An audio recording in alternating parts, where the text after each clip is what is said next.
Now, you mentioned satiety and talking about foods for weight loss. Now, what are we looking at with that? Because there are certain foods that can help you with satiation and also lead to weight loss. So, if you're looking at a weight loss, what type of food should you be looking at? Yeah, there's totally, you can talk about the type of foods, you can talk about the micronutrient status, because micronutrients are what control basically energy metabolism in the body, glycolysis, which feeds into the TCA cycle, which feeds into the electron transport chain. All of that doesn't work without adequate, at least 22 nutrients. So you can eat all the highest quality proteins and carbs, but if you are lacking in any of those 22 nutrients, your whole energy system is going to be decreased. So you have to select foods, not just from a macro perspective, but really from a micro perspective. And you know this well, because I covered that in my last book, The Mineral Fix. But essentially, timing of nutrients is also important. You want to really have your protein and your fibrous foods first, and then you can sort of have more of your starchy or more glucose foods afterwards.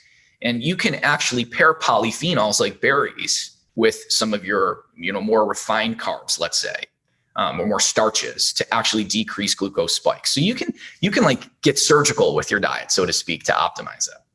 I mean, a lot of what I'm hearing is what sounds like the opposite of the normal American diet, because the normal American diet is usually, let's say, cereals in the morning and kind of breads and everything. And then later in the day, the big steak at 8 p.m., right? And then you load up, where you're saying, hey, that should be the opposite almost, in a sense of things, or, cut out all the processed foods altogether, which is best. But do you think that's part of the problem why people are sick? They're doing almost opposite of what you're seeing the data and research shows when it comes to diet? 100%. I mean, the biggest lever you can pull is to have protein right away in the morning, because a lot of people are over consuming sugars and carbs because they don't have the protein to give them the satiety. So then they go for the sugar, basically, roller coaster. They're on that sugar roller coaster for the rest of the day.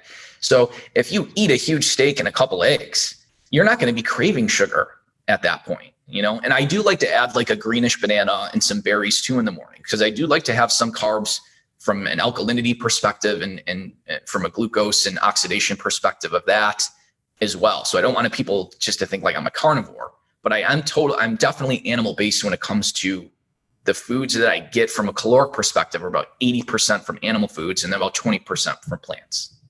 Now, you also talked about, because I want to touch on that idea, and it's, again, so controversial, carnivore MD, everything, just, eating lots of meat. But you also talk about reducing acidic load to improve performance, and even those potential renal acid load of foods. And some of those are the high protein ones, right? Those are the ones that, so how do you balance that out? Because at one point, a lot of people are saying eat more meat. A lot of people are saying eat no meat. And there is some data to say, well, acidic load is something we need to look at, especially in highly toxic people. Let's say they already have high acidity and are eating a little poorer quality of all this. Then you add a lot of meat, you could actually raise the acidic load.